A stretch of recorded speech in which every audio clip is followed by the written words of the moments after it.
마태복음 10장 1절 10절 오늘은 이스라엘 집에 잃어버린 양들에게 마태복음 10장 6절 말씀 같이 읽겠습니다. 마태복음 10장 6절 오직 이스라엘 집에 잃어버린 양들에게로 가라. 오직 이스라엘 집에 잃어버린 양들에게로 가라. 예.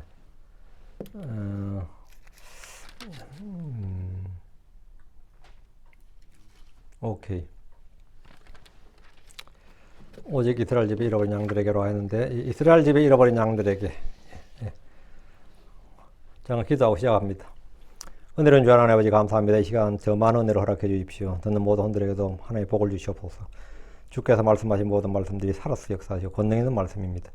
이 말씀들이 성령의 영감을 통해서 아버지 저희에게 그대로 전달되게 해주시고 저희가 더 큰 복을 받게 해주시옵소서.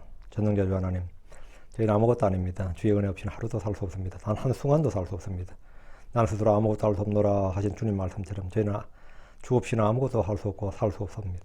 아버지 이 시간 주님 앞에 고백하오니 주여 이젠 주의 영을, 주의 은혜를, 주의 말씀을 더 풍성히 쏟아부어 주시고 아버지 새 힘을 얻게 해 주시옵소서. 그리고 아버지 하나님 저희 눈을 밝혀주시고 저희 귀를 열어주시고 저희 마음에 깨닫는 영을 충만케 해주셔서 주의 말씀에서 나오는 빛을 보게 해주시옵소서. 그 말씀의 보화를 저희가 발견하게 해주시고 저희가 그것을 소유하게 해주시고 마음의 보고에 쌓아두게 하시고 감추어두게 해주시옵소서. 아버지는 일상에서 겪는 여러 가지 어려움들이 있습니다. 병에 걸린 몸이 아픈 분들이 있습니다. 주님께서 치유를 주시옵소서. 마음이 상한 분들이 있습니다. 기름 부어주시고 삼여 주십시오. 낙담하고 힘든 분들이 있습니다. 아버지 하나님 평안을 주십시오. 아버지 그리고 기쁨을 주십시오. 참된 안식과 자유를 주시고 아버지 하나님 저희 세상의 모든 것들이 저희를 얽어맬지라도 저희 속에는 참된 자유와 평안이 있게 해주시옵소서. 주께서 말씀하셨습니다. 주의 영이 계신 곳 그곳에 거기에는 자유가 있느니라 하셨습니다. 아버지 하나님 모든 성도들이 참된 자유, 진리가 주는 자유, 아들이 주는 하나님 아들 주신 그 자유를 소유하게 해주시옵소서. 아버지 특별히 이 말씀 집내의 성도를 기억하여 주시고 복을 주시길 원합니다. 하늘에 속한 모든 영적인 복으로 그리스도 예수님 안에 있는 그 복을 저에게 허락해 주십시오. 주님께서 우리에게 주셨다고 말씀하신 모든 것들을 저희가 알고 그것을 누리게 해주실 간구합니다. 이 시간도 선포되는 말씀에 모두 아멘으로 화답하게 하시고 아버지 하나님 저희가 말씀을 믿음으로 받고 흘려 듣지 않게 해주십시오. 아버지 하나님 저희가 말씀 간교하게 그래 다루지 않고 늘 진실하게 정직한 마음으로 말씀을 받아서 마음에 30배, 휘배 100배 열매를 맺게 해주시길 원합니다. 감사드립니다. 주의 성기도합니다. 아멘. 아멘. 네. 오늘 우리가 공부할 말씀은 주께서 제자들에게 이스라엘의 도시들로 파송한 제자들을 이스라엘의 도시들로 파송하는 장면입니다. 주께서 제자들을 부르시고 그들을 사도로 임명하신 것은 주께서 해야 할 일을 위임해서 그들이 대신하도록 하는 겁니다. 위임해서 대신하도록 한다. 이거죠. 주께서 지금까지 사람들 가운데서 하시던 일을 제자들도 똑같이 동일하게 우리 주님이 하시던 그 권능으로 똑같이 동일하게 할 수 있도록 하셨다 이거예요. 가르치는 것이나 복음을 선포하는 것이나 그리고 병자를 고치는 것 등 주께서 하신 일들을 제자들에게 그대로 하라고 하셨습니다. 주의 제자들이 한 일은 주님이 했던 일과 완전히 똑같았습니다. 그들이 선포한 복음은 왕국복음이었습니다. 그들이 전한 대상은 오직 이스라엘 집에 잃어버린 양들입니다. 이 아주 중요한 말입니다. 오직 이스라엘 집에 잃어버린 양들에게. 세계 만방이 아닙니다. 이교도들 이방인들 아니에요? 사마리아도 아닙니다. 오직 이스라엘 집에 잃어버린 양들에게. 시리아로 가거나 아프리카로 가거나 지중해 건너면 아프리카죠. 그 당시 최고 큰 도시가 알렉산드리아였습니다. 알렉산드리아 아니고 시리아 아니고 로마도 아니고 오직 이스라엘 집에 잃어버린 양들에게. 주님이 이스라엘 집에 잃어버린 양들에게 가라고 하셨습니다. 마태복음 15장 24절 아주 유명한 말씀인데 한편으로 논쟁이 많은 말씀이지. 마태복음 15장 24절 나는 이스라엘 집에 잃어버린 양들 외에는 보내지지 아니하였노라. 주님은 이스라엘 집에 잃어버린 양들 외에는 보내지지 않았다. 그럼 이스라엘 집에 잃어버린 양들에게만 보내졌고 이스라엘 집에게만 가라고 했으면 그럼 이스라엘을 위한 사역자죠. 이걸 할례자의 사역자라 그래요. 이거를. 그런데 부활하신 후에 주님께서 부활하신 후에 그들을 가르치고 승천하실 때 주신 말씀은 이건 전혀 다릅니다. 마태복음 15장 24절과는 전혀 달라요. 마태복음 28장으로 가면 뭐라 하면 28장 19절에서는 그로 너희는 가서 모든 민족들을 가르치고 그들에게 아버지와 아들과 성령님의 이름으로 침례를 주라 했어요.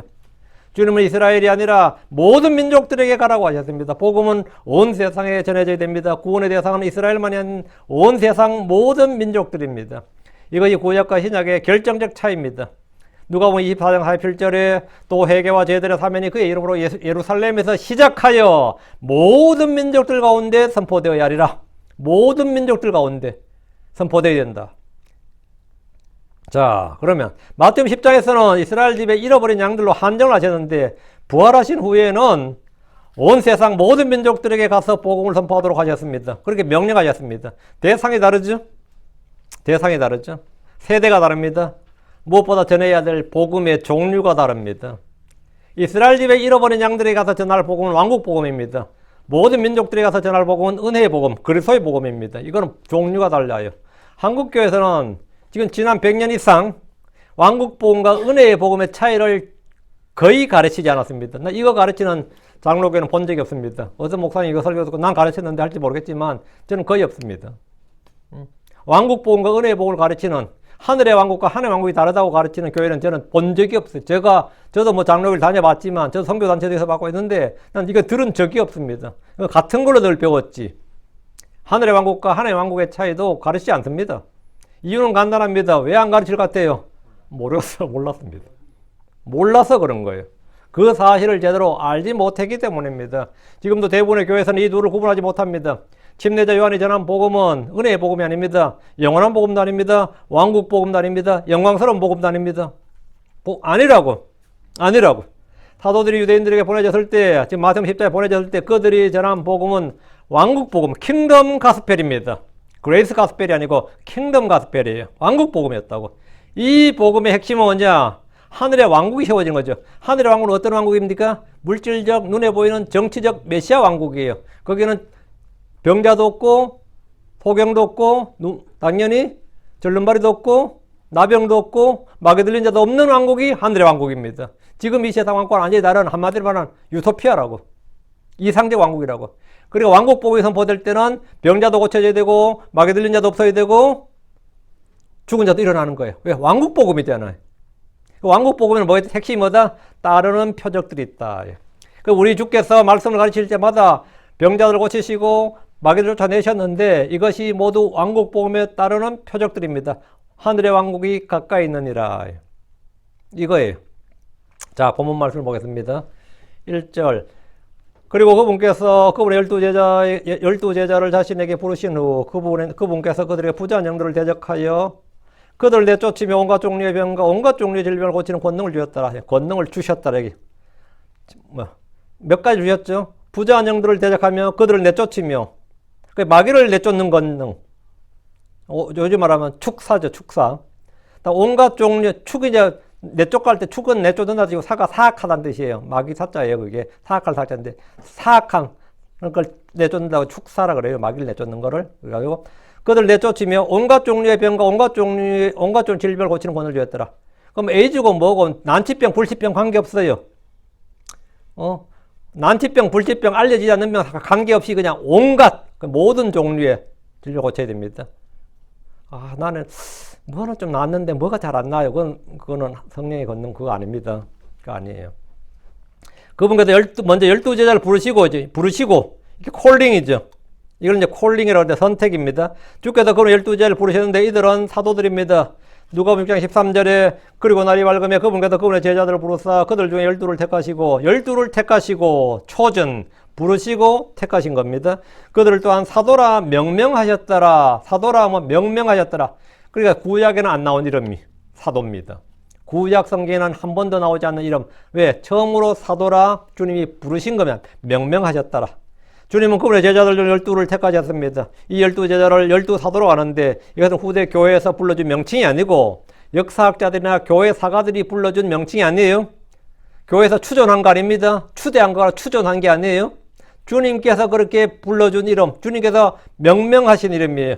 주께서 친히 그렇게 부르셨다면 이름을 불렀다 이 명명입니다. 사도는 구약 성경에 나오는 명칭이 아닙니다. 사도들은 자원해서 되는 것도 아니고 시험을 통과해서 되는 것도 아니고 훈련이나 교육을 다 마쳐야 되는 것도 아닙니다. 사도는 주께서 부르시고 택하신 사람, 주께서 원하시는 사람입니다. 마가복음 3장 13절에 그리고 그분께서 산에 오르사 그분이 원하는 자들을 부르시니 그분이 원하는 자들을 부르시니 그들이 그분께 나왔더라. 그들을 부르신 목적이 있습니다. 목적이 뭐냐 이거죠. 예. 마가복음 3장 14, 15절 그리고 그분께서 12를 정하시다 그들이 자기와 함께 있게 하시고 또 그들을 내보내사 복음을 선포하며 그리고 병 고치는 권능과 마귀들을 내쫓는 권능도 가지게 하려 하심이더라. 요거를 위해서 불렀다는 거예요. 12를 정하사. 자, 처음에 콜링이었죠. 다음 초전, 택하셨다 그랬죠. 이번 뭐냐? 지정하셨다. appointed, ordained, 정하셨다고. 지명하셨다고. 그들이 자기와 함께 있게 하시고 그 사도는 주님과 함께 있어야 됩니다. 그들을 내보내사 복음을 선포하며 그리고 병 고치는 권능과 마귀들을 내쫓는 권능도 가지게 하려 함이니라. 이 권능을 갖는 거예요. 사도는 사도의 권능을 가져야 됩니다. 그게 증거예요. 사도들은 주님과 함께 있어야 되고 이는 그들이 그분의 증인들이기 때문입니다. 그분을 증언해야 되기 때문에 함께 있어야 돼요. 사도란 보내심을 받은 자란 뜻입니다. 그러니까 복음을 선포하도록 보내심을 받았어요. 주님은 그들을 보내셔서 복음을 선포하게 하셨는데 처음에는 이스라엘 집에 잃어버린 양에게로만 가라 이렇게 보내셨고 다음에는 모든 민족들에게 가라 이렇게 선포하신 거죠. 그리고 병 고치는 권능과 마귀를 내쫓는 권능을 가지고 있는데 이것은 주님이 성천하신 후에도 계속됩니다. 이걸 사도의 표적들이라고 합니다. 사도의 표적들이. 자, 그들에게, 자, 보세요. 그들을 택하시고 지정을 했어요. 그들에게 뭐라고 이런 권능을 주셨다, 권능을 가지게 하셨다 했죠. 모든 크리스천이 아니고 그들에게, 사도들에게. 사도들 아니가 모든 크리스천이라면 그건 사도의 표적이 아닌 거죠. 사도의 표적이란 말은 사도들만이 가졌다 이 말입니다. 여기서 우리가 주목할 말씀은 병 고치는 권능, 마귀들을 내쫓는 권능이 사도들에게 주어졌다는 겁니다. 사도들에게. 이런 권능이 모든 크리스천들에게 주어진 것이 아닙니다. 간혹 성도들은 우리도 예수님처럼 왜 사도들처럼 못하느냐고 막 묻습니다. 집에 몸이 아픈 사람이라고 있으면 어때요? 우리 목사님이 와서 안수 한번 해주면 그러니까 탁 나와버리면 어떻겠어요? 내가 그 교회 다닐 맛이 있지. 근데 목사님 와서 뭐 신방도 오고 하는데 뭐 낫질 않아. 나중에 뭐 올 필요도 없지 뭐 와서 기도해봐 낫지도 않는데. 이제 백부장처럼 기도하는 거지. 뭐 오실 필요는 없고요. 거기서 기도해 주세요. 다 백부장이 믿음을 소유하는 거지 다. 뭐 오실 필요까지는 없고요. 집에도 안 오셔도 되고 병원까지 오실 필요 없고 그냥 아무 데서나 기도해 주세요. 믿어서 그게 아니라 뭐죠? 와서 하나 뭐 거기서 하나 뭐 다 효과 없는 건 똑같더라 뭐 이 말이지. 그게 뭔 차이가 있겠느냐. 그런 데는 똑같아 이 놀라운 믿음을 또 소유하잖아요. 다. 이거 사도들에 주어졌어요. 저도 그런 권능이 있었으면 좋겠습니다, 솔직히. 예? 제가 만약 그런 권능이 있었으면 뭐 여기서 목회하고 있겠습니까? 병원 돌고 있겠지, 지금. 그리고 집집마다 지금 뭐, 오란 데가 한두 개, 오란 데 할 것도 없지. 뭐, 여기서 그냥 광고하면 그냥, 광고 안 해도 다 찾아서 그냥, 앰뷸런스가 이리 오지 않겠어요? 911이 뭐 병원으로 가서 이리 오겠지. 이리 오겠지. 근데 그런 사람은 세상에 없습니다. 그렇다고 알려진 사람들 중에서도 실제로 그런 교회에 그런 건 없어요. 여러분 앰뷸런스가 여의도 성모병원으로 가지 않고 여의도 순복음교회로 갔다는 말 들어본 적 있어요? 솔직히 한 번이라도 그걸 들어본 적 있냐고. 여의도 성모병원으로 환자가 갔어요. 여의도 순복음교회로 환자가 갔어요. 다 성모병원으로 가요. 그 앰뷸런스는 성모병원 아직 절대로 교회랑 갑니다. 왜? 심지어 자기 아들이 아파도 성모병원으로 가요. 순복음교회랑 가요. 그리고 우리가 뭐 왜 예수님처럼 사도들처럼 못하냐 그러면 난 예수가 아니고 내가 사도가 아니라고. 난 사도가 아니라고. 난 그냥 목사야. 이런 권능이 모든 크리스천에 주어진 게 아니다 이 말입니다.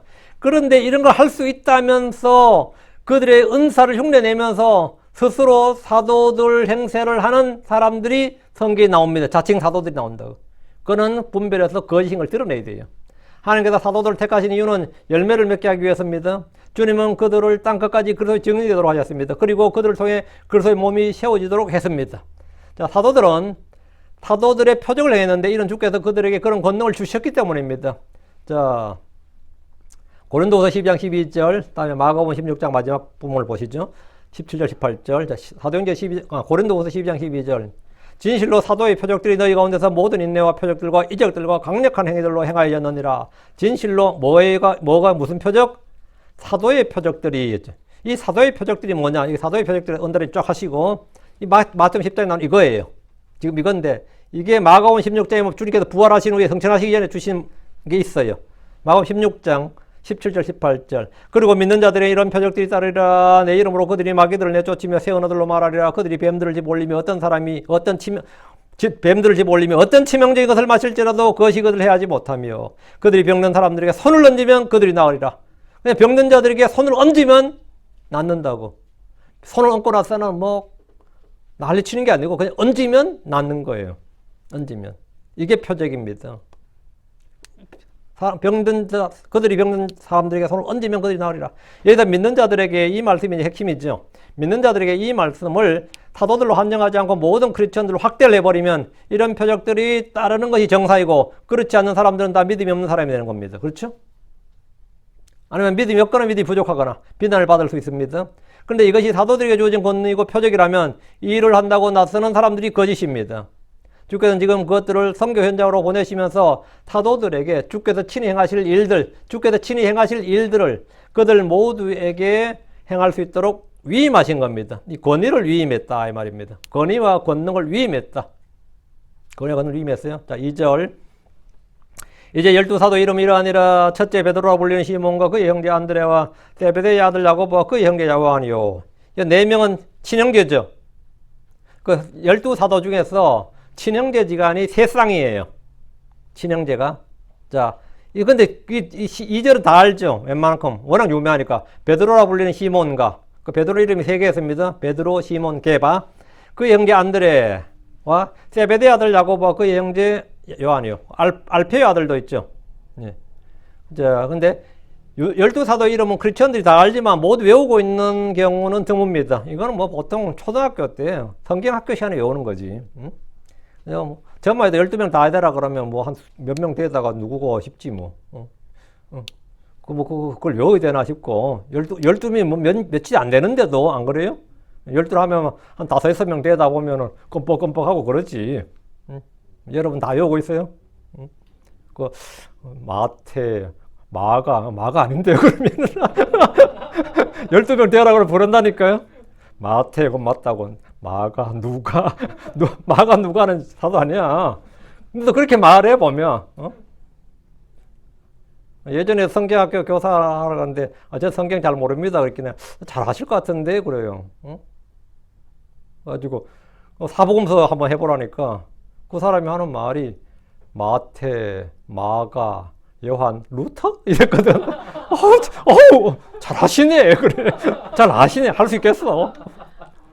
혹시 루터? 뭐 이게 지금 뭐 사실 실정이지. 응? 안 그래요? 바돌로메 하면 어때요? 여러분, 바돌로메 하면, 12제 맞다면, 나다나엘은 하면, 맞다고. 나다나엘은 누구, 바돌로메 누구에게요? 또 껌뻑껌뻑하지. 둘이 같은 사람이에요, 그러면. 그게 같은 사람이냐고. 뭐 그런 거지. 응? 어쨌든, 이 사람 다 알죠? 근데 이제, 이들은 모두 이제, 가버나움에서 갈릴리 바다에서 고기를 잡던 어부들이었습니다. 이 넷은 어부들이었고, 이들은 사도들 중에서 가장 유명한 사람들로 특히 베드로, 요한, 야고보는 주께서 늘 함께했던 3사람이죠. 그 중조 현장에서 항상 함께했던, 뭐 변화산에도 함께갔고, 뭐 그 야이로의 딸을 고치는 현장에도 이 셋은 함께갔고, 가장 중요한 3사람이고, 중요 현장에서 적은 수를 데리고 갈 때는 이 3사람을 데려갔습니다. 3절. 빌립과 바돌로메와 도마, 세리, 마테와 알페의 아들 야고보와 별명이 다되온 렙베오요 이런데, 다음으로 사도들은 이제 빌립, 바돌로메, 도마, 세리, 마테 이제 레이죠. 또 알페의 아들 야고보와 별명이 다되오인 렙베오인데, 우리 렙베오란 말 잘 안 쓰죠. 잘 안 쓰는데 정확한 이름입니다, 이게. 여기서 제자들의 이름에 약간 혼란을 겪을 수 있습니다. 요 13제라는 이름들에. 빌립은 베세다 출신으로 예수님께 하나님 아버지를 우리에게 보여달라고 했던 사람이에요. 그는 바돌로메와 친구였습니다. 이 빌립이 바돌로메와 친구인데, 바돌로메가 다른 이름, 요한복음에는 바돌로메가 아니고 나다나엘이에요.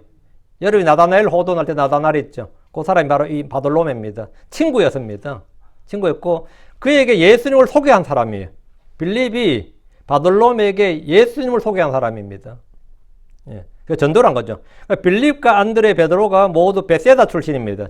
베세다 출신이고, 주께서 빌립을 보시고 나를 따라오너라 이렇게 제자를 부르셨고, 그는 주를 만난 후에 곧바로 나다나엘, 이제 바돌로메죠. 나다나엘, 바돌로메 같은 사람이에요. 나다나엘을 찾아가서 요한복음 1장 45절에 우리가 그분을 찾았도다. 곧 모세가 율법에 기록하고 예언자들이 기록한 그분이니 곧 요셉의 아들 나사렛 예수님이시니라. 이렇게 전도를 했어요. 우리가 드디어 메시아를 찾았다. We found 이러면서 우리가 발견했다. 우리가 찾았다 이랬어요. 우리가 찾았다. 모세가 율법에 기록하고 예언자들이 기록한 그분, 성경이 바로 기록된 바로 그 그리스도, 그 메시아를 우리가 찾았다 이랬어요. 근데 뒤가 이제 펑크가 났어요. 곧 요셉의 아들 나사렛 예수님이시니라 이렇게. 요셉의 아들 아니고 마리아의 아들인데 이제 그것까지 몰랐고, 그 당시 요셉의 아들로 알려져 있었죠. 바돌로메는 요한복음에 나오는 나다나엘입니다. 빌립의 전도를 통해서 주님에 대해서 들었지만 이 빌립의 말을 딱 한마디로 무시해 버렸습니다. 이 말을 딱 들었을 때 뭐라 그러냐면 나사렛에서 무슨 선한 것이 날 수 있느냐, 이 한마디로 그냥 딱 이런 자의 이 무식한 놈아 이 말이야. 나다나엘에서는 메시아가 나올 수가 없다고, 율법에 기록하고 예언자들이 기록한 그 사람이 나사렛에서 나올 수가 없다고. 그 나사렛에서 하니까 미친 이런 거예요. 이 미친 지금 무슨 소리냐? 나사렛에서 무슨 선한 것이 나올 수 있느냐? 날 수 있느냐? 정신 차려 이 양반아 이거지. 저희 친구인데 한마디로 무시해버렸습니다. 그러나 주님은 그를 참으로 이스라엘 사람을 보라 그 속에 간사함이 없도다 이렇게 칭찬하셨습니다. 도마는 10만원 도마로 성도들이 회자되고 있는 그 인물로 디두모라는 도마, 그 디두모 도마가 같은 겁니다. 디두모라는 도마, 갈릴리 가나 출신입니다. 디두모는 헬라식 발음이고 도마는 히브리식 발음이에요. 그게 같은 이름입니다. 뜻은 디두모라는 도마인데 도마 뜻이 뭐냐면 쌍둥이라는 뜻입니다. 이 쌍둥이였다고. 그에 대한 기록은 요한복음에 4번 등장합니다. 그는 예수님의 부활을 의심했지만 그분을 만난 후에는 나의 주심이여 나의 하나님이시니이다 이렇게 위대한 신앙 고백을 한 인물입니다. 알페의 아들 야고보는 세베대 아들 야고보 구분하기 위해서 작은 야고보 또 앞에 이름을 붙여서 알페의 아들 야고보 이렇게 붙였습니다. 세베대 아들 야고보하고 차이를 두게 되니까요. 마테와 레이는 같은 이름으로 세리였고 마태복음을 기록한 사도입니다. 다데오의 눈에 뼈라고 적힌 이 사람은 유다입니다. 다데오 출신의 유다라 이 말입니다. 알페의 아들 야고보와 형제입니다. 사도들 중에 유다가 둘인데 성경은 이 사람을 언급할 때마다 가룟 유다와 구분을 해줘야 돼. 동명이인이니까. 야고보도 2명이고 유다도 둘이단 말이죠. 그 다데오 출신의 유다인데 그래서 이스카리옷 아닌 유다 이렇게 나오죠. 이렇게. 이 사람은 알페의 아들 야고보와 형제였습니다. 그럼 12사도 중에는 친형제들이 셋이 되는 거죠. 베드로와 요한, 세베대 아들인 야고보, 요한, 알페의 아들인 야고보와 유다가 친형제들로서 주의 사도들이 되었습니다. 4절. 가나안 사람 시몬과 유다 이스카리옷인데 그는 또한 그분을 배반한 자였더라.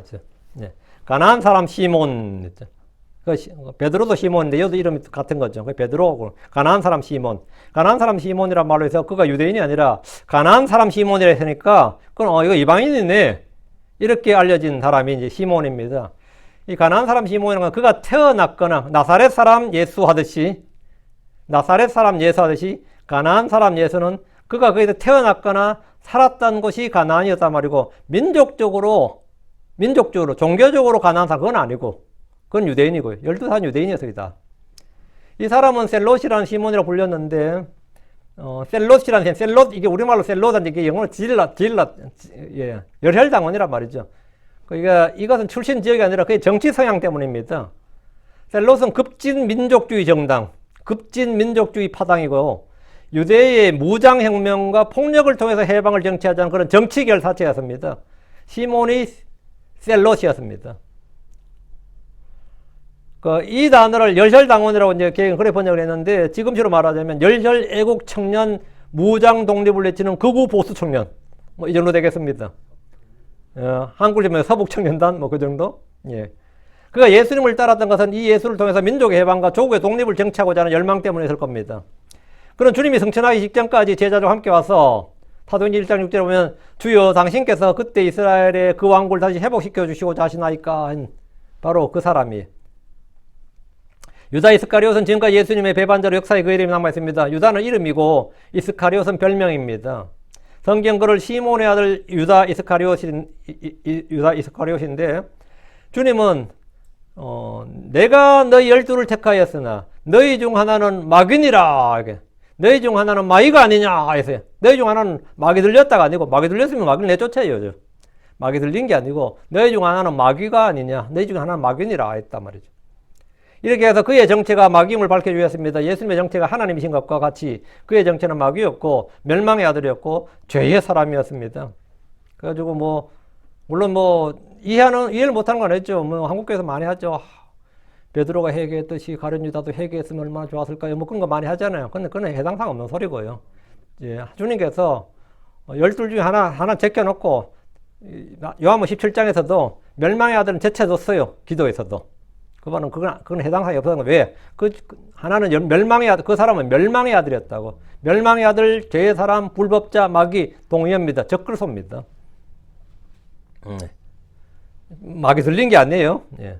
마귀 들렸으면 베드로가 쫓아낼 수 있죠. 다른 사도들이 쫓아낼 수 있는 거. 마귀 들린 게 아니라 마귀였다고. 죄의 사람이었어요. 그는 자살로 생을 마감했는데 그의 혼은 어디로 갔어요? 자기 자신의 처소로 갔습니다. 자기 자신의 처소로 갔다고. 기품으로 갔다고요. 기품의 구덩이로. 12를 뿌리는데 동명이인이 여럿입니다. 야고보, 유다, 시몬이 모두 동명이인이고 각자 별명을 가지고 있어서 그 이름이 약간 헷갈릴 수 있습니다. 뭐 헷갈린다 큰 문제 될 건 아닌데 정리해서 외우실 분은 외우시고 뭐 내가 이 나이에 싶은 분들은 그냥 뭐 그러니 하세요. 5절입니다.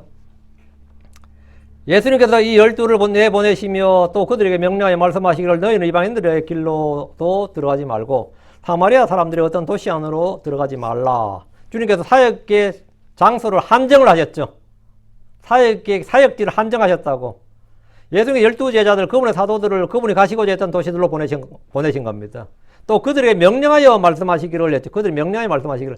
주님이 명령을 주신 말씀은 너희는 이방인들의 길로도 들어가지 말라 합니다. 특이한 것은 사마리아 사람들이 어떤 도시 안으로 들어가지 말라는 거예요. 사역의 장소를 한정해 주셨는데 주 예수로서는 할례자들의 사역자셨습니다.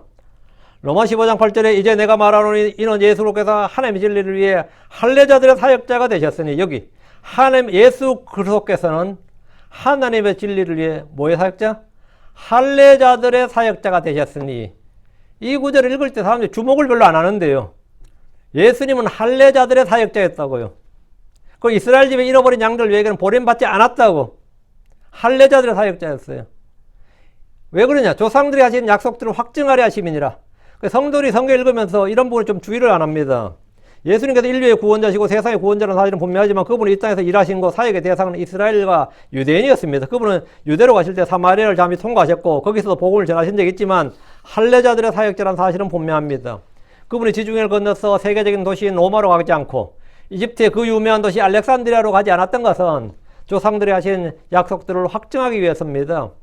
갈라디아 2장 8절에 이는 베드로 안에서 효력이 일하사 할례자의 사도직을 주신 바로 그분께서 내 안에서도 강력하게 일하사 이방인들을 향하게 하셨기 때문이라. 할례자의 사도직을 주셨다 했죠. 베드로는 할례자의 사도였어요. 주는 베드로에게 할례자의 사도직을 주셨다 했어요. 베드로는 이방인들의 복음을 전했음에도 불구하고 그의 직무는 할례자의 사도입니다. 이방인의 사도로 임명되고 이방인의 교사요 이방인의 복음 전도자로 지정된 사람, 임명된 사람은 사도 바울입니다. 그는 유대인이 아니라 이방인들에게 복음을 전해야 됐습니다. 그런데 사도 바울이 말년에 욕심을 내요. 자꾸 민족적 회심을 위해서 예루살렘 오순절에 예루살렘 와서 그 전국에서 예루살렘에 모인 그 전 세계에서 모이지. 그때는 뭐 지중해 연합 다 오니까 그때 탁 해서 이스라엘이 그냥 한번 민족적 회심을 해서 메시아가 그냥 이 땅에 도래하기를 원했던 거예요. 사도 바울이. 그 내가 가서 전하리라 하고 오순절에 뭐 엇가지로 갔죠.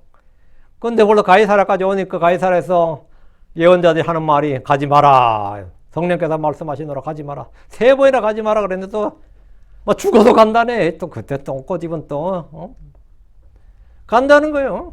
니는 할례자의 사도가 아니라고. 니는 이방인의 사도고 이방으로 보내졌지 유대로 지금 돌아오면 안 된다고. 그래서 그의 사역은 예루살렘 끝장나버렸습니다. 아무도 회심시키지 못했습니다. 아무도 회심시키고 그냥 그 자리에서 끝장나버렸어요. 그래서 하나님은 다시 네가 본래 가야 될 로마로 보내십니다. 그래서 죄수의 신분을 그냥 다시 네가 갈 곳으로 가라고 로마로 갔어요. 로마로 보내셨고 거기서 그의 달려갈 길을 마치도록 하셨습니다. 주님의 제자들이 주신 첫째 명령은 여기는 첫째 명령은 이방인들이나 사마리아로 가지 말라는 겁니다. 여기는 왜냐? 왕국복음이기 때문입니다. 왕국복음이기 때문이에요. 6절입니다.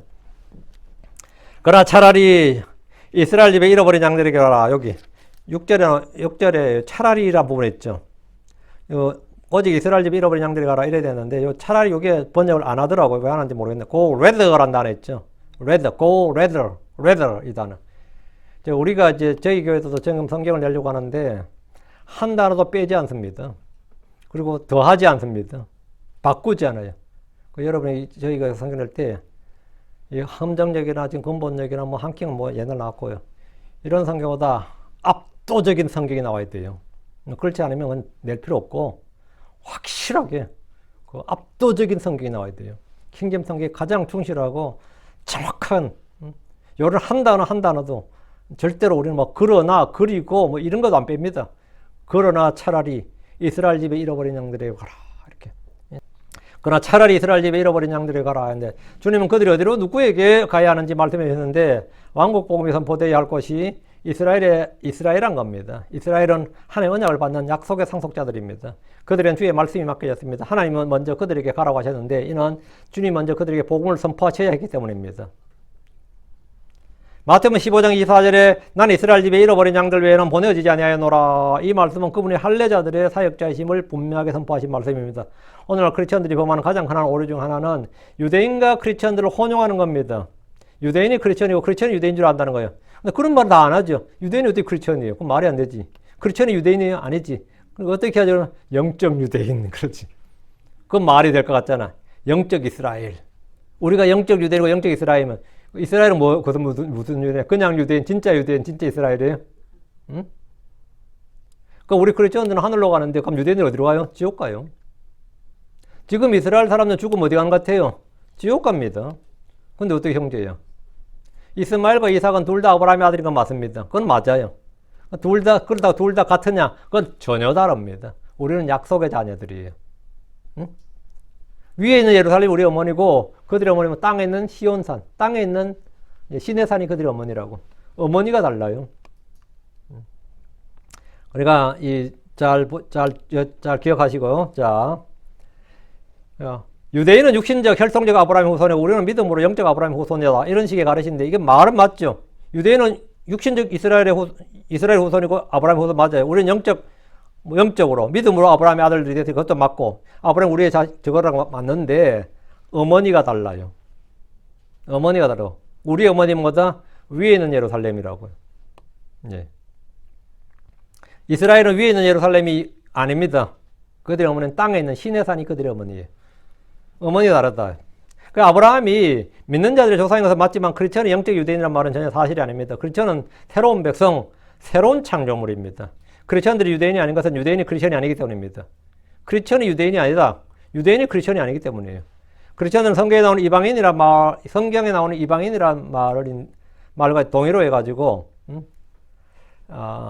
우리가 이제 보통 읽을 때, 어때 하면, 성경에 나오는 이방인들, 이 말, 성경에서 이방인 하면, 우리도 이방인이죠. 이방인인데, 예수 믿어서 크리스천이 된 거죠. 새로운 창조이 된 건데, 성경에 나오는 이방인을 어떻게 읽냐면, 불신자라는 뜻으로 이해하고 적용하는 겁니다. 보통. 이방인 나오면 그냥, 이거 불신자 또는 이교도로 이해하는 거예요. 이방인과 이교도는 전혀 다른 이야기입니다. 우리 이방인 크리스천이지 이교도는 아니죠. 이방인이면 크리스천인 거고, 절대 크리스천은 이교도가 될 수가 없는 거죠. 성경에 나오는 이방인이란 말 자꾸 불신자라는 뜻으로 이해를 하고 적용하는 것도 모두 여기서 나온 건데, 마태복음 6장 30절 32절에 보면 그러므로 전혀 생각하지 말지니 말하기를 우리는 무엇을 먹을까 혹은 우리가 무엇을 마실까 혹은 우리가 무엇을 입을까 이 모든 것들은 이방인들이 추구하는 것들이라. 이는 너희 하늘 아버지께서 너희가 이 모든 것들이 필요한 줄 아시기 때문이라고. 이방인들이 추구하는 것들이 나오죠. 이곳에 먹고 마시는 것들은 이방인들이 추구하는 것들이라고 합니다. 그럼 자연스럽게 어떻게 이해를 하냐면 그 이방인들은 이방인들이죠. 불신자들이나 구하는 것들이라 이런 식으로 이해를 한다는 거죠. 그 이방인들을 나도 모르게 필터링이 되는 거예요. 머릿속에서. 마음에서. 어떻게? 이방인만 나오면 불신자 이렇게. 나도 이방인인데. 여러분이 이방인들이잖아. 그게 뭘 구해요? 먹고 마시는 거 막 구하잖아요. 왜? 이방인이니까. 근데 그래 구하지 말라 해가지 말는데 우리는 이제 우리는 그냥 이방인인데 그냥 이방인이 아니라 성경 유대인과 이방인과 뭐다? 하나의 교회. 하나의 교회에 속한 그 크리스천 새로운 창조에 속하니까 구분하는 거지. 크리스천들을. 그러니까 이방인들이 구한다. 그럼 자연스럽게 불신자들이나 구하는 것들 이런 식으로 받아들이는데 이방인을 이교도나 불신자들이라 규정하는 것은 성경 왜곡이고 단어를 왜곡하는 겁니다. 그럼 우리는 누구냐? 육신적으로는 이방인이고 영적으로는 크리스천들입니다. 유대인 이방인 크리스천은 각기 다른 부류입니다. 이스라엘 집은 교회가 아닙니다. 이방인들도 아니고 이스라엘 집은 그냥 이스라엘이에요. 이방인들이 아니라고요. 유대인 이방인 크리스천은 각기 다른 부류라고. 자, 지금 왕국복음은 이스라엘이 대상이라고 했죠. 은혜의 복음은 세상 만민이 대상입니다. 왕국복음은 이 땅에 세워질 왕국이 중심입니다. 하늘의 왕국, 주께서 세우신 정치적 지상왕국입니다. 여기는 그리스도의 고난과 십자가, 피, 부활이라는 은혜의 복음의 핵심이 전혀 없습니다. 제자들은 이스라엘 집에 잃어버린 양들이 갔는데 십자가를 말한 적도 없고 부활을 말한 적도 없고 그리스도의 고난을 말한 적도 없고 성육신을 말한 적도 없고 그런 거 한마디도 하지 않았습니다. 네, 은혜의 복음이 아니니까 그래요. 은혜의 복음이 아니니까. 왕국 복음에는 그리스도의 몸된 교회가 없습니다. 이방인과 하나가 된다는 몸된 교회가 없어요. 왕국 복음은 구원자 예수 그리스도가 아니라 유대인의 왕이시고 이스라엘의 왕이신 그리스도가 전부입니다. 왕국 복음에는 병고침의 표적을 비롯한 다양한 물리적 가시적 표적들이 동반됩니다. 이런 왕이신 그분이 이 땅에 통치할 때 이 땅의 사람들에게 일어날 일들을 미리 보여주시는 겁니다. 하늘의 왕국에서는 병자들도 없고 장애인들도 없고 마귀 들린 자가 없기 때문입니다. 주 예수님과 사도들이 행한 표적들은 예수 그리스도가 왕이라는 사실을 입증합니다. 자, 7절. 그리고 너희는 가면서 선포하여 말하기를 하늘의 왕국이 가까이 있느니라. 주께서 제자들에게 선포해야 할 말씀을 주셨습니다. 하늘의 왕국이 무엇이다? 하늘의 왕국이 가까이 있느니라 합니다. 가까이 있느니라예요. 단어 조심하시기 바랍니다. is예요. 있느니라예요. 지금까지 우리말 성경은 하늘의 왕국이 가까이 왔다고 번역했어요. 왔다고. 덕분에 2000년이 지난 지금도 성도들이 이 말씀을 할 때마다 뻘쭘하게 됩니다. 왜? 2000년에도 가까이 왔다고 해놓고 이래. 2000년에도 가까이 왔다고 했는데 아직도 안 왔는데 그러면 반박할 말이었게 된 겁니다. 옛날부터 그런 말을 했죠. 2000년에도 가깝다고 그랬죠. 2000년에도 곧이라고 했죠. 근데 벌써 2000년이 지났지만 아직도 이런 말 하죠. 예. 주의 법, 주의 말씀이 멀리 있지 않고 가까이 있듯이 주의 오심도 가까이 있습니다. 이 말은 왕국을 세우실 분, 왕국의 왕이신 주 예수님이 그들 가까이에 계시다. 그들 가운데, 그들 가까이 있다는 겁니다. 지금 그들 가까이 있어요. 왕국이 곧 세워진다는 뜻이 아닙니다. 제자들은 그리스도의 고난과 피와 죽음과 십자가 무죄심 그리고 부활에 대해서는 이런 방구도 하지 않았습니다. 그것은 그들이 전할 말씀이 아닙니다. 그러나 오늘날 교회는 사도들이 이스라엘에 선포했던 이 복음을 전하지 않습니다. 우리는 하늘의 왕국이 아니라 그리스도께서 우리를 위해서 행하신 일을 전합니다. 우리가 그리스도께서 행하신 일이 뭐예요? 고린도전서 15장 3절 4절이지. 이는 내가 또한 받은 것을 무엇보다 먼저 너에게 전달하였으니 그것은 그리스도께서 어떻게 성경 기록들에 따라 우리의 죄들로 인하여 죽으셨는지 또 그분께서 묻히신 것과 그리고 그분께서 성경 기록들에 따라 셋째 날에 다시 살아나셨다는 것이니라. 어떻게 그리스도께서 우리를 위해 죽으셨는지 그걸 우리가 말했다. 어떻게 그리스도께서 우리를 위해 죽으셨는지 how가 나와요. 이것도 개혁부터 해서 한글 성경 전부 싹 다 사라졌습니다. 써보세요. 킹제임 성경 있고 그래서 우리가 이제 하는 거 지금 하는 거예요. 예. 그것은 그렇게도 어떻게 성경 기록들에 따라 우리의 죄들로 죽으셨는지 또 그분께서 묻히신 것과 그리고 그분께서 성경 기록들에 따라 셋째 날에 다시 살아나셨다는 것이다. 자, 이것이 우리가 전한 그리스도의 복음이에요. 어떻게 그리스도가 죽으시고 어떻게 우리 그 전하죠. 어떻게 고난을 받으셨고 성경 기록들에 따라서 그걸 하셨는지를 주님이 우리를 위해서 행하신 일을 전하는데 그게 은혜의 복음이라고. 자, 8절입니다. 병든 자들 고쳐주라. 나병한 자들 깨끗하게 하라. 죽은 자들 일으키라. 마귀들을 내쫓으라. 너희가 거저받으니 거저주라. 너희가 거저받았으니 거저주라. Freely we have received. Freely give. 근데 짧게 해서 freely given, freely give 그래요. 요약해서. 공짜로 받았으니까 공짜로 주라. 거저받았으니 거저주라 이거죠. 주께서는 사도들에게 우리 평소 회당이나 산이나 마을에서 하시던 일을 그대로 하도록 했습니다. 사도들에게 표적을 행할 권능을 부여주셨는데 이것은 주님이 제자들과 시공간으로 떨어져 있어도 그들과 함께 있다는 사실을 보여주는 겁니다. 시공간으로 떨어져 있어도 상관없다는 거지. 주님이 예루살렘에 있고 제자들이 가나안에 있거나 갈릴리에 있거나 주님이 가버나움에 있고 제자들이 예루살렘에 있거나 그건 상관없다 이거예요. 이스라엘 전역으로 다 돌아도 전 도시로 가도 시공간적으로 주님의 권능을 위임을 받으면 상관없다 이거지. 사도들이 어느 도시로 가서 복을 전하고 병자를 고칠 때 주님의 권능이 그들과 함께 있었습니다. 마가복음 16장 20절에 그리고 그들이 나아가서 모든 곳에서 선포하였더니 주께서 그들과 함께 일하시며 따르는 표적들로 말씀을 확증해 주었더라. 아멘. 여기 보면 모든 곳에서 선포하였더니 주께서 그들과 함께 일하시며 주님이 함께 일하신다고요. 주님은 지금도 우리와 함께 일하십니다. 제자들은 지금까지 주님이 병자를 고치는 것을 보았고 나병 환자를 깨끗이 하는 걸 본 그냥 증인들이었습니다. 그냥 보았습니다. 그런데 이런 일을 이제 제자들이 직접 하게 된 겁니다. 그렇죠? 지금까지는 봤어요. 근데 이제는 어렸죠? 잘 봤지? 이제 너희가 하라고. 어떻게 하냐고. 주님이 함께 일하신다고요. 그들의 주님께서 하라고 한다고 할 수 있어요? 그들의 그런 권능이 있을 리가 만무하죠. 그런 권능이 있을 리가 없습니다. 그런데 그런 일을 하라고 하셨던 것은 그분 자신의 힘과 권위를 부여해 주셨기 때문이고 주님께서 그들과 함께 일하시기 때문입니다. 사도들은 지금까지 고기를 잡아본 적이 있어도 뭐 마태 같은 건 세금을 계산해 본 적이 있어도 말이죠. 지금까지 해본 적이 없던 이 일을 하게 된 겁니다. 그들 안에 없던 능력, 해본 적도 없던 일들을 이제는 해야 됩니다. 할 수 있게 됐어요. 그들이 예수님께서 일하실 때 복음했던 것들을 이제는 그들 자신이 해야 했습니다. 무엇보다 놀라운 것은 죽은 자들을 일으키라는 말씀입니다. 이 말씀은 하나님의 신적 권능, 디바인 파워예요. 신적 권능, 디바인 파워를 그대로 부여해 주셨음을 보여줍니다. 죽은 자들을 살리신다는 것은 죽은 자들을 일으킨다는 것은 말이에요. 누구도 부인할 수 없는 신적 권능입니다. 그건 정말 신적 권능이에요. 그건 닥터들이 할 수 있는 게 아니다 말이죠. 마귀들을 내쫓으라. 이것은 사람이 영적 존재들을 제어하는 권위와 권능을 가졌다. 마귀들을 내쫓으라. 사람이 영적 존재인 마귀는 영적 존재잖아요. 영들인 마귀를 제어한다. 이건 엄청난 권위예요. 주의 종들이 마귀들을 다스리고 천사들을 심판한다는 사실을 보여주는 놀라운 일입니다.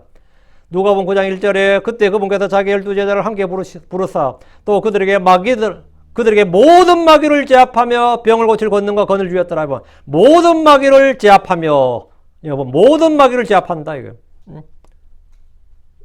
다 제압한다는 거예요. 주께서는 그분이 원하시는 자들에게 이런 권능과 권위를 주실 수 있습니다. 사도는 주께 받은 권능과 권위로 주님이 하라고 명령하신 일들을 수행해야 됩니다. 왕국복을 선포하고 병자를 고쳐주고 나병을 깨끗하게 하고 죽은 자를 일으키고 마귀들을 내쫓는 것이 그들이 가는 도시들에서 그들이 해야 될 일이었습니다. 그들이 일을 하면 단번에 이스라엘에서 슈퍼스타가 되고 유명세를 타게 될 겁니다. 영웅이 될 겁니다. 그럼 뭐 두말할 필요도 없어요.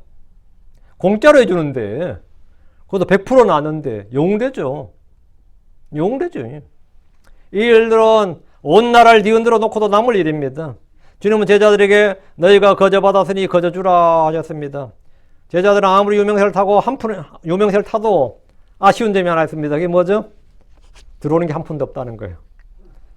아무리 일을 해도 내가 받을 건 내가 취할 이익은 없다는 겁니다. 내가 취할 이익은 없다. 한 푼의 돈도 벌지 못합니다. 남 좋은 일 다 시키네. 뭐 이거죠. 응? 그들은 주의 능력과 주의 은사들을 활용해서 사업을 할 수 없습니다. 교회는 사역이지 사업이 아닙니다. 우리가 복음을 전하는 일은 값없이 하는 일입니다. 그런데 이 일을 하려면 또 돈이 많이 드는 일이기도 합니다. 그렇죠. 우리가 돈을 받지 말라는데 돈을 받지 말라잖아요. 그런데 이 일을 하려면 돈이 많이 들어. 그게 문제예요. 항상. 우리 교회에도 건물 유지비, 운영비가 들고 인건비가 나갑니다. 아무리 적은 모임을 해도 돈이 들어요. 봉지 커피를 하나 내리려도 누가 사와야 됩니다. 그게. 봉지 커피 하나 내려도 누가 사와야 돼요. 돈이 있어야 된다고. 그런데 사도들은 주님을 따르면서 돈을 벌지 않았습니다. 12이 나가서 일당만 벌어와도 제법 될 텐데 주님은 니들 여기서 그냥 할 거 없다. 일은 내가 하니까 내 병 고칠 사이에 니들은 가서 돈이나 벌어와다. 이렇게 하지 않았단 말이지. 응? 돈을 벌지 않았습니다. 주 예수님도 마찬가지입니다. 그분은 자신의 능력으로 얼마든지 큰 돈을 벌 수 있었고 사도들에게 부여주신 권능으로 돈을 벌어오게 할 수도 있었지만 그렇게 하지 않으셨습니다. 이거 한 달만 해보세요. 몇 년 쓸 것도 남지. 응? 한 달만 병 고쳐줘봐. 몇 년 쓰고도 남지. 얼마든지 할 수 있었지만 그렇게 하지 않으셨다고. 복음은 공짜입니다. 복음은 공짜예요. 구원도 공짜입니다. 하나님의 선물은 아무런 돈도 지불하지 않고 값없이 받습니다. 사도는 주께 받은 권능으로 주 예수를 증언하는 일을 했는데 이 일에 대한 보상과 상급은 저 하늘에서 받습니다.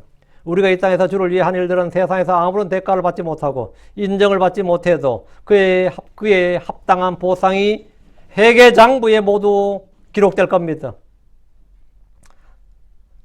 저도 지금까지 이 말씀을 기억함으로 제가 받은 은혜를 거저 줬습니다.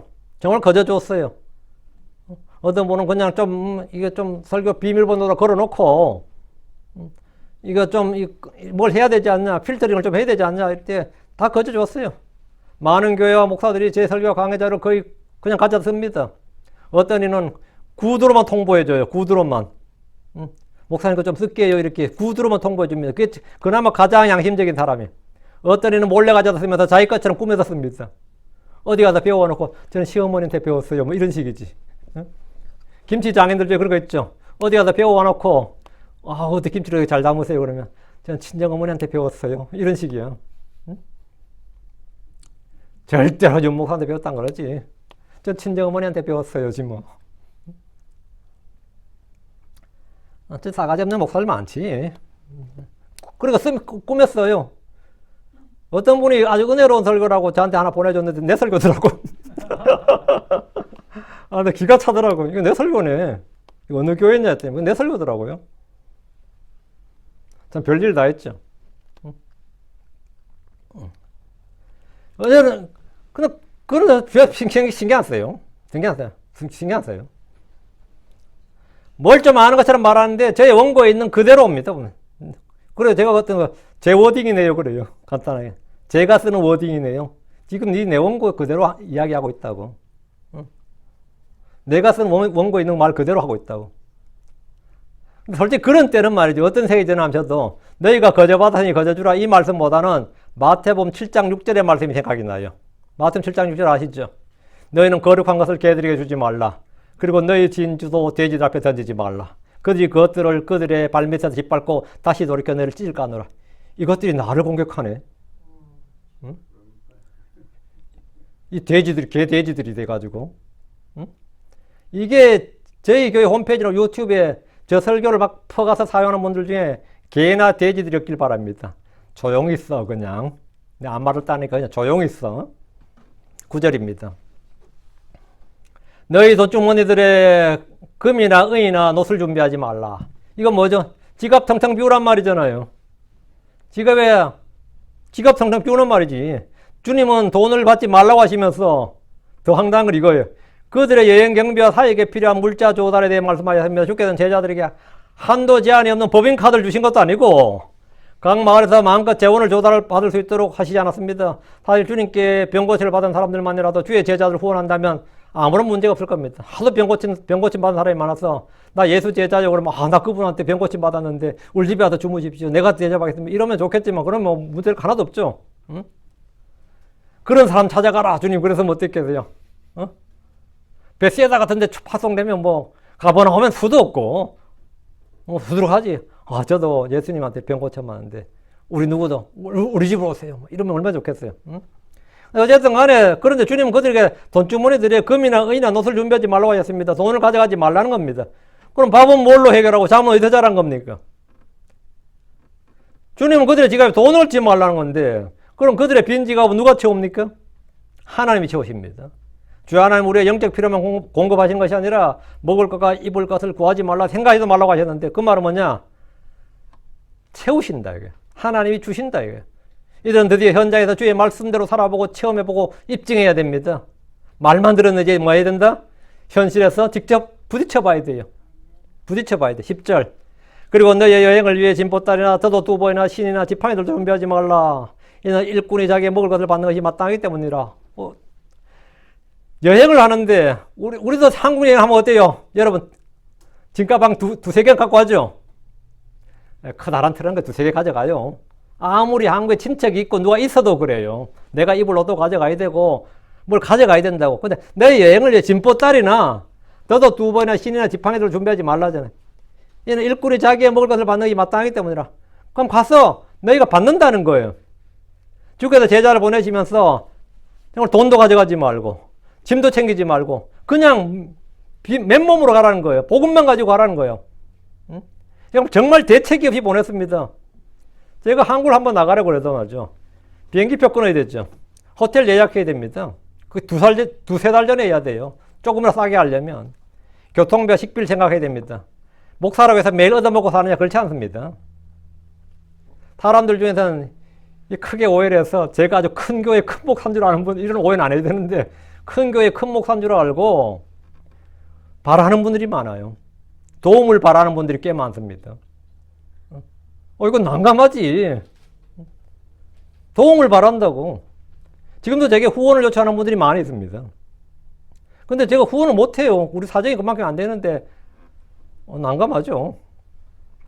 그냥 그런 사람이 참 간단한데 저도 먹고 살기 어려워요. 그럼 간단한데 이 말은 못 쓰는 거 아니야. 아, 나도 힘들어요. 나도 힘들어. 니만 힘든 거 아니야. 나도 힘들어. 똑같아요. 뭐 피자 같은 처지인데 뭐 이런 건 아니라. 베드로나 요한에게 병 고침을 받은 사람들 중에는 가난한 자들과 아버지 없는 자들과 과부들도 많았을 겁니다. 많았을 거예요. 오랫동안 병으로 고생한 사람들이나 마귀 들렸던 사람은 병이 낫고 마귀를 쫓아내서 온전해져도 먹을 것도 없고 잠잘 거처도 없고 직업도 없는 분들 수두룩합니다. 내가 오랫동안 나병 환자였는데 나았습니다. 어때요? 집에 가면 집이 없네? 왜? 거처가 지금 뭐 격리돼서 오랫동안 살았단 말이죠. 뭐 그런 거죠. 2차 세계대전 마치고 고향으로 겨우 돌아왔더니 집이 없어졌다. 뭐 그런 게 있잖아요. 집이 없어졌네. 뭐 집이 이사 가버렸다. 뭐 그런 거. 지금 현재 북한군은요. 남자들은 몇 년 근무할 것 같아요? 10년이야, 12년이야? 10년인가요? 10년 근무하고 나면 10년 근무해서 집에 가면 먹을 거 없다고 휴가도 나오지 말라 그런다잖아. 10년간이 그 집이 없어졌다잖아. 그런 감정 되게 많이 들었어요. 집이 없어졌네? 뭐 청진으로 갔는데 집이 없어져서 막 물어 찾아갔더니만 뭐 어디로 이사 갔다 그러고 해가지고, 응? 뭐 집이 다 바뀌어 있어. 10년이라는 세월 짧은 세월이 아니잖아요. 10년이란 게. 뭐 그런 식으로. 이게 이 사도들 난감하지 이런 사람 만나면 이런 데 사도들은 오히려 뭔가를 줘야 돼요. 받아야 되는 게 아니라 줘야 된다고. 광야의 백성들에게 먹을 것을 줘야 했던 것처럼 교회는 가난한 자들과 연약한 자들을 돌봐야 됩니다. 너희가 주라잖아요. 받으라가 아니라 주라요. 광야의 백성들에게 준 것처럼 주라는 거예요. 근데 주님은 지갑에 아무것도 넣지 말고 진보딸이나 더도 두 번이나 신이나 지팡이들도 그 기본 생필품도 가져가지 말라는 겁니다. 그 말은 뭐예요? 다 받아서 쓰라는 겁니다. 현지에서. 제가 다니던 장로교에서 이 그때는 사경회라 그랬어요. 지금 부흥회라 그러죠. 요즘은 다. 사경에서 강사 한번 초청하면 말이죠. 그 자매에서는 진짜 그 강사 목사 진짜 뭐 칫솔부터 시작해서 칫솔, 치약, 양말, 속옷까지 싹 다 준비했습니다. 싹 다 준비해서 진짜 3일간 진짜 서빙을 했지. 그렇게.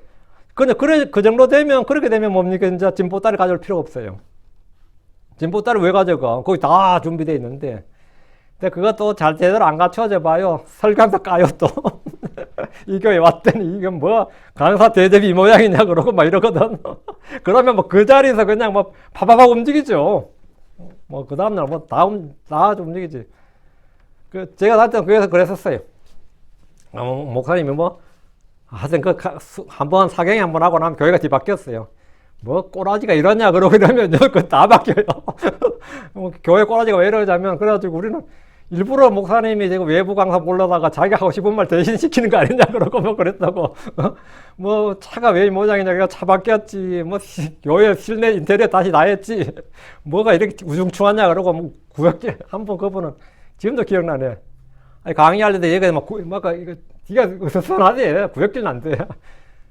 아이고 낮에 그렇게 설교해가지고 저녁에 다 바꿨네. 저녁 설교하기 전까지. 그거 다 돈입니다. 그거 다. 요즘은 그런 건 없겠지. 하여튼 그때는 그런 식으로 했었어요. 그건 장로교였는데. 근데 이 주님께서 아무것도 얻지 말라고 그러고 진보 따라 더도 두 벌. 어떠면 두 벌 가져. 늘 갈아입어야 될 거 아니야. 신의 지팡이들 같은 기본 생필품도 가져가지 말라고 하는 거예요. 한마디로 무일푼입니다. 아예 없으면 도울 생각도 못 합니다. 사도들은 복음 전파와 병고침이나 마귀들을 쫓는 것, 죽은 자를 살린 것으로 하고 아무런 대가를 받지 말고 또한 그들 역시 그들에게 기타 어떤 도이나 물품을 제공하지 말라는 거예요. 사도들이 아무것도 갖고 와요. 그 사도들이 뭘 바라면 영적 도움은 받을 수 있는데 병고침이라는 거, 복음이나. 근데 그들에게 돈을 제공받을 수는 없어요. 사도 베드로에게 나한테 한 푼 줍시오 하면 베드로가 나도 없다 그래요. 응? 나 돈 없다고. 누가 안드레에게 나 돈 좀 주시오 그러면 성도 중에서 혹시나 돈 좀 있으세요 그러면 나 없다 그런다 이거. 예. 나도 빈몸으로 왔다 이거 빈몸으로. 그러니까 이 사역자들이 그들에게 제공하는 것은 영적 필요만 제공하라는 거예요. 기타 어떤 도이나 물품이나 용력을 제공하지 말라는 겁니다. 제공하지 말라고요. 이건 오늘날 미국의 국세청에서 IRS에서 꼭 쓰는 우리가 여러분 헌금 계산을 끌어줄 때 꼭 쓰는 말이 있어요. 다른 건 다 빼도 돼. 딱 우리는 이 돈을 받은 대가로 어떤 물질이나 용력을 제공하지 않았습니다. 이 말을 써야 돼요. 그 한 줄은 반드시 들어갑니다. 앞뒤로 다 쓸데없는 말이고 딱 한 줄. 우리는 이 사람에게 헌금을 받았어.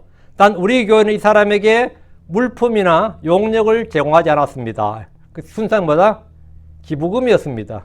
이렇게 해야 면세야. 이 사람이 그래도 교회 오기 힘들어서 교통비도 좀 줬습니다. 그러면 그거는 대가를 제공한 거고, 그건 거래가 돼요. 그거는 국세 이 법에 따라서 그건 거래예요. 여기 바자회를 하나 해도 말이죠. 그건 우리끼리는 바자회지만 국세청 입장에서는 뭐죠? 예, 그건 간해수공업이에요. 그건 국세청에 내가 교회 물건 팔고 가져가서 했던 건 국세청 간해수공업으로 이건 내가 거래를 한 겁니다. 그것도 다 계산할 수 있는 겁니다. 이거는 관점이 완전히 다른 거지. 그러니까 예수님께서 우리가 교회에서 현금 영수증을 떼줄 때 꼭 쓰는 말이 있는데 어떤 대가도 지불하지 않았다. 너희도 어떤 대가도 지불하지 말라는 거지. 그거 가져가지 말라는 거다. 근데 베드로가 하여튼 뭐 돈 만불 가지고 왔으면 어떻게 했습니까? 그건 줘야지. 어떻게 주머니에 돈 만불 있는데 응? 뭐 카드는 있어요. 이래야 될 거 아니에요. 가져가지 말라고요. 사도는 어떤 금전적 거래를 받지도 않았고 주지도 않았습니다. 그럼 제자들은 전도 여행 기간 중에 거짓골로 굶어가면서 노숙을 하며 지냈느냐? 그건 또 아니에요. 누가복음 22장 35절 나와요. 또 그분께서 그들에게 말씀하셨더라. 내가 너희를 돈주머니와 진보따리와 신도휘 보냈을 때 너희에게 부족한 것이 있었느냐? 예, 그들이 말하였더라. 없었나이다. 이렇게. 없었나이다. 없었나이다. 이 말은 뭐죠? 그냥 갔는데 지갑도 안 가져가고 옷도 안 가져갔는데 입은 옷 그대로 갔는데 다 내가 입은 옷, 입은 신발 가진 지팡이 딱 하나 그대로 갔는데 부족한 게 없었다잖아. 그 말은 뭐죠? 다 공급을 받았다고. 사도들은 아무 부족함이 없었다고 합니다. 립서비스가 아니에요. 누가 그들의 필요를 공급한 겁니까? 빌립보 4장 19절에 있어요. 그러나 내 하나님께서 그래서 예수님을 통해 영광 가운데서 그분의 부유하심에 따라 너희의 모든 필요를 공급하시리라. 너희의 모든 필요를 공급하시리라. 주님의 이 말씀은 이 시대 모든 크리스천들의 현실의 삶에서 느낄 불안과 두려움을 완전히 이기게 해주는 승리의 말씀입니다. 크리스천들은 뭐 먹고 살 것인지 걱정하지 않아도 다 살게 되어 있습니다. 여러분 주의 일을 한다 해서 뭐 걱정할 것 없이 다 살게 되어 있어요. 다시 10절입니다. 이는 일꾼이 자기의 먹을 것을 받는 것이 마땅하기 때문이라. 이는 일꾼이 자기의 먹을 것을 버는 것이 마땅하다. 아니, 받는 것이 마땅하다. 받는다. receive. 받는 것이 마땅하다고요. 이 말씀은 당시 사도들은 물론이고 오늘날 말씀 사역하는 모든 주의 종들에게 문자 그대로 적용될 수 있습니다. 사도들은 생업에 종사하거나 돈벌이를 하지 않았습니다. 사도 바울은 천막을 만들었다고 하지만 평생 그렇게 한 것이 아니고 잠시만 그렇게 했습니다. 사도 바울이 평생 천막 만든 거 아닙니다. 잠시였어요. 템포러리였습니다. 인도에서 성경을 번역하며 복음을 전해서 윌리엄 캐리는 구두를 만들어 생업을 이었고 중국의 허드슨 테일러는 의사로서 일하면서 복음을 전했습니다. 이런 사람들을 자비량 선교사라고 합니다. 자기가 벌어 자기가 쓰는 것. 이것은 극히 소수의 예외적인 경우입니다. 성경적 원칙은 일꾼이 자기의 먹을 것을 받는 것이 합당하다는 겁니다.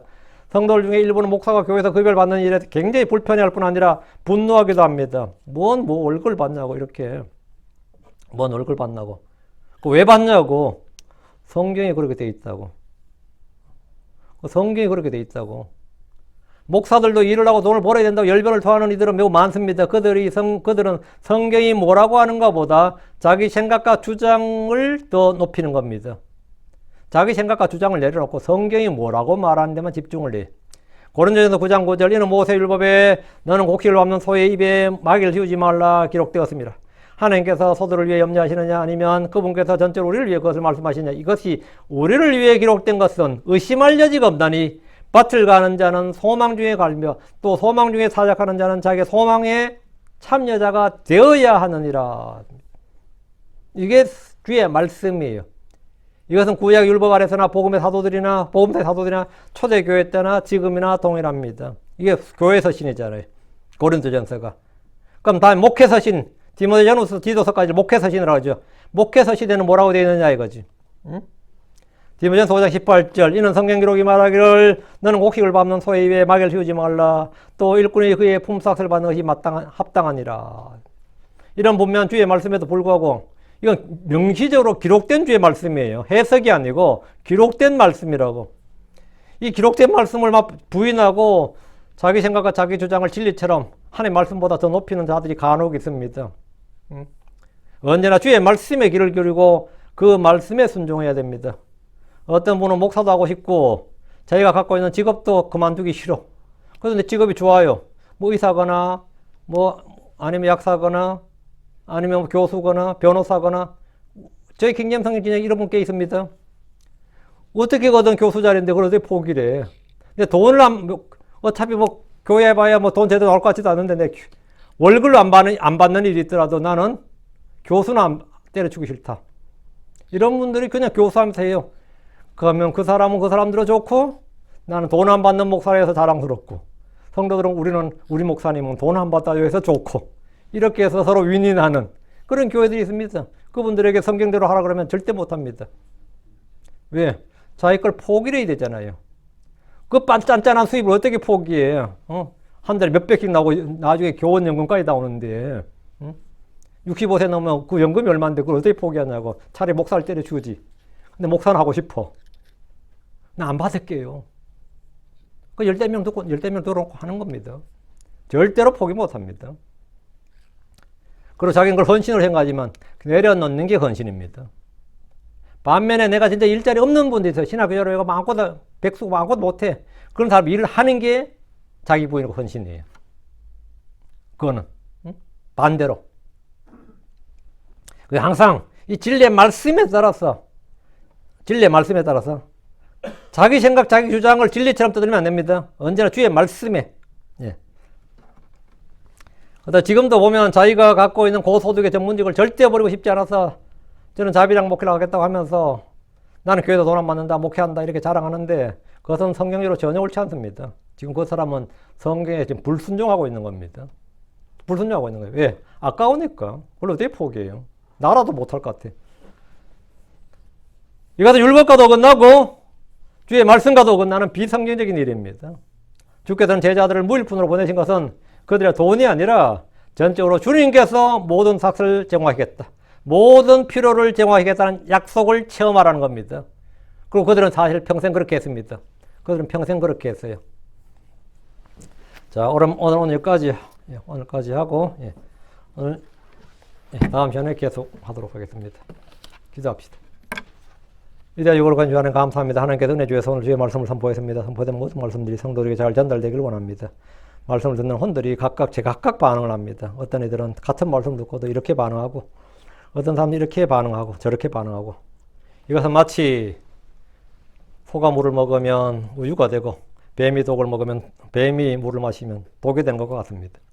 각 사람이 갖고 있는 마음에 있는 것대로 투영이 되고 반영이 되고 또 열매가 된 걸 봅니다. 아버지님 저희에게 정직하고 선한 마음을 주셔서 하나님의 말씀이 있는 그대로 잘 아버지님 뿌리를 내리고 또 좋은 열매를 맺게 하여 주실 간구합니다. 아버지는 말씀을 들을 때 오해나 곡해하지 않도록 하시고 또 왜곡해서 듣지 않도록 하시고 있는 그대로 참으로 저희가 눈을 떠서 지각의 눈을 열어주셔서 말씀에 나오는 빛을 보고 있는 그대로 기록된 그대로 읽고 이해하고 믿고 그 말씀에 순종하고 또 자기 생각을 항상 그 말씀에 복종시킬 수 있도록 해주시기를 원합니다. 그래서 주님께서 주시는 여러 가지 은혜 또 다양한 복을 얻게 하여 주시옵소서. 늘 성령 충만함을 주시고 성령의 기름 부음이 차고 넘치게 해주시기를 간구합니다. 특별히 이 말씀 진리에 선포되는 말씀들이 모든 성도들에게 은혜가 되게 해주십시오. 감사드립니다. 주의 성기도합니다. 아멘. 아멘.